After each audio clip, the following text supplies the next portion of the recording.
മുംബൈ ഭീകരാക്രമണ കേസിലെ മുഖ്യ സൂത്രധാരൻ തഹാവൂർ ഹുസൈൻ റാണയുടെ മലയാളി ബന്ധങ്ങൾ തേടി NIA സംഘം കൊച്ചിയിലേക്ക് എത്തുകയാണ്. റാണയെ തെളിവെടുപ്പിന് എത്തിക്കുന്നതിന് മുൻപ് പ്രത്യേക NIA സംഘമെത്തും കൂടുതൽ വിവരങ്ങൾ ശേഖരിക്കുകയും ചെയ്യും. റാണയുടെ ദുരൂഹ സന്ദർശനങ്ങൾ നടന്ന വൻ നഗരങ്ങളിലെ NIA യൂണിറ്റുകളിലെ ഉദ്യോഗസ്ഥരെ അന്വേഷണ സംഘത്തിൽ ഉൾപ്പെടുത്തിയിട്ടുണ്ട്. അതിൽ ഒന്ന് കേരളവുമാണ്, കൊച്ചിയുമാണ്. ജിജേഷ് കരുണാകരൻ വിവരങ്ങളുമായി ചേരുന്നു. ജിജേഷ്, ഈ തഹാവൂർ റാണ കൊച്ചി സന്ദർശനം നടത്തിയത് നേരത്തെ തന്നെ വാർത്തകൾ ഇടം നേടിയതാണ്. എന്നാൽ ഇപ്പോൾ തഹാവൂർ റാണയെ ഭാരതത്തിന് കൈമാറി NIA കേസ് അന്വേഷണം ദ്രുതഗതിയിൽ മുന്നോട്ട് കൊണ്ടുപോകുന്ന സാഹചര്യത്തിൽ കൂടുതൽ മലയാളി ബന്ധങ്ങൾ തഹാവൂർ റാണയ്ക്ക് ഉണ്ട് എന്നൊരു ആശങ്കയുണ്ടോ? പൊതുവിൽ അങ്ങനെ റിപ്പോർട്ടുകൾ വ്യാപകമാവുന്നുണ്ട്.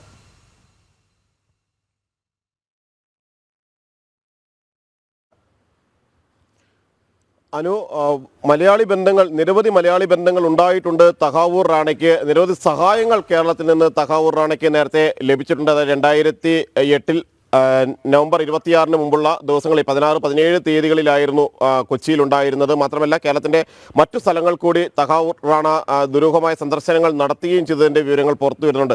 നിരവധി ആളുകൾ റാണയെ സഹായിച്ചിരുന്നു. അത്തരത്തിൽ റാണയെ സഹായിച്ച ആളുകളിൽ ഒരാളാണ്. അത് നേരിട്ട് തന്നെ ഈ റാണയുമായി പങ്കാളിത്തമുണ്ടോ അല്ലെങ്കിൽ ഇയാളുടെ ഭീകരവാദ ബന്ധങ്ങൾ അറിഞ്ഞ് സഹായിക്കുകയായിരുന്നു എന്നതിലൊന്നും വ്യക്തതയില്ല എങ്കിൽ കൂടി മലയാളിയായ ഒരാളെ കസ്റ്റഡിയിലെടുത്തു എന്നൊരു വിവരവും അയാളെ വിശദമായി ചോദ്യം ചെയ്യുന്നു. റാണയ്ക്ക് ഇപ്പം ഇരുത്തി എന്നതിൻ്റെ സൂചനകൾ തന്നെയാണ് വരുന്നത്. രാജ്യാന്തര ബന്ധങ്ങളുള്ള കേസാണ്, വൻ ഭീകരാക്രമണത്തിന്റെ കേസ് അന്വേഷണമാണ് എന്നതുകൊണ്ട് തന്നെ അതീവ രഹസ്യമായും സൂക്ഷ്മവുമായാണ് ദേശീയ അന്വേഷണ ഏജൻസിയുടെ ഓരോ നീക്കങ്ങളും. എന്നാൽ നേരത്തെ കൊച്ചിയിൽ ഇയാൾ സന്ദർശനം നടത്തിയ സമയത്ത് ഇയാളെ സഹായിച്ച ചില ആളുകളെ കേന്ദ്രീകരിച്ചുള്ള അന്വേഷണങ്ങൾ നേരത്തെയും നടന്നിട്ടുണ്ട്. ഒപ്പം രണ്ടാമത് റാണയെ കൈമാറിയതിന് ശേഷം ഇന്ത്യക്ക് ലഭിച്ചതിന് ശേഷമുള്ള അന്വേഷണത്തിലും അത്തരമുള്ള അന്വേഷണങ്ങൾ നടത്തിയിരുന്നു. അങ്ങനെ കണ്ടെത്തിയ ചില ആളുകളെ നിരീക്ഷണത്തിലാക്കിയിട്ടുമുണ്ട്. ഇത്തരം അന്വേഷണങ്ങളുടെ ഭാഗമായിട്ടാണ് ദേശീയ അന്വേഷണ ഏജൻസിയിലെ ഉദ്യോഗസ്ഥർ കേരളത്തിലേക്ക് എത്തുന്നത്, പ്രത്യേകിച്ച് കൊച്ചി കേന്ദ്രീകരിച്ചുള്ള കൂടുതൽ അന്വേഷണങ്ങളിലേക്ക് എത്തുന്നത്. കാരണം റാണ രാജ്യത്തെ മഹാനഗരങ്ങളിലെല്ലാം, പ്രധാനപ്പെട്ട നഗരങ്ങളിലെല്ലാം തന്നെ സന്ദർശനങ്ങൾ നടത്തിയിട്ടുണ്ട്. ആ സന്ദർശനങ്ങളെല്ലാം തന്നെ റിക്രൂട്ട്മെൻറ്റുമായി ബന്ധപ്പെട്ട് വിദേശ റിക്രൂട്ട്മെൻറ്റിൻ്റെ ഭാഗമായിട്ടാണ് എന്ന് പറഞ്ഞായിരുന്നു ഈ സന്ദർശനങ്ങൾ നടത്തിയത്. സാധാരണ ഇത്തരം സന്ദർശനങ്ങൾ നടത്തുന്നതിന് മുമ്പായി ഇംഗ്ലീഷ് പത്രങ്ങളിലടക്കം പരസ്യങ്ങൾ നൽകുന്നു, റിക്രൂട്ട്മെൻറ്റുമായി ബന്ധപ്പെട്ട പരസ്യങ്ങൾ നൽകുന്നു.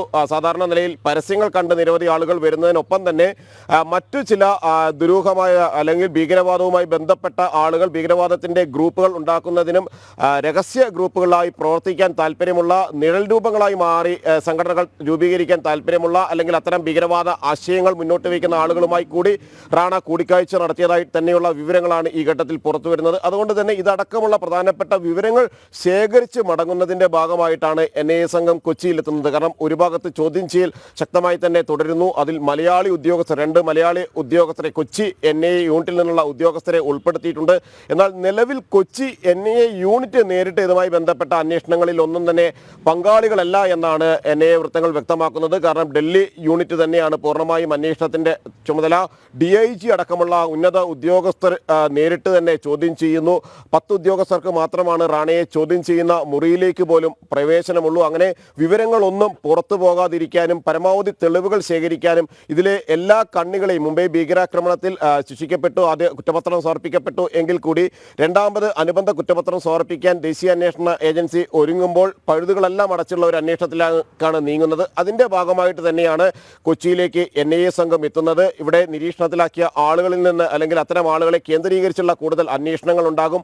എവിടെയെല്ലാമാണ് സന്ദർശനങ്ങൾ നടത്തിയത് എന്നതിൽ കൂടുതൽ വ്യക്തത വരുത്തുന്ന ഒരു അന്വേഷണത്തിലേക്ക് തന്നെ കൊച്ചിയിലെത്തുന്ന NIA സംഘം കടക്കുകയും ചെയ്യും. അതിനുശേഷമായിരിക്കും തഹാവൂർ ഹുസൈൻ റാണയെ കൊച്ചിയിലടക്കം എത്തിച്ചുള്ള തെളിവെടുപ്പ് നടപടിയിലേക്ക് പോവുക. കാരണം 18 ദിവസത്തെ കസ്റ്റഡിയാണ്, 20 ദിവസത്തെ കസ്റ്റഡിയായിരുന്നു NIA ആവശ്യപ്പെട്ടിരുന്നത്. അതിൽ 18 ദിവസത്തെ കസ്റ്റഡി കോടതി അനുവദിക്കുകയും ചെയ്തിട്ടുണ്ട്. ഈ ചോദ്യം ചെയ്യലുകൾ പൂർത്തിയാക്കിയ ശേഷം കേരളത്തിലും ആഗ്രയിലും അടക്കം തഹാവൂർ റാണയെ എത്തിക്കും. കാരണം ഈ ഭാഗങ്ങളിലെല്ലാം തന്നെയാണ് ഇയാൾ എത്തിയതും നിരവധി ആളുകളെ കൂടിക്കാഴ്ച നടത്തുകയും ചെയ്തത്. കുടുംബസമേതമായിരുന്നു കേരളത്തിൽ നിന്ന് എന്ത് സഹായം ലഭിച്ചു എന്ന ചോദ്യത്തിന്റെ ഉത്തരം തേടിയാണ് NIA സംഘം ഇപ്പോൾ അന്വേഷണം കടുപ്പിക്കുന്നത്. ഇതിൽ കൂടുതൽ ദുരൂഹതകൾ കൂടി ചുരുളഴിയാനുണ്ട്.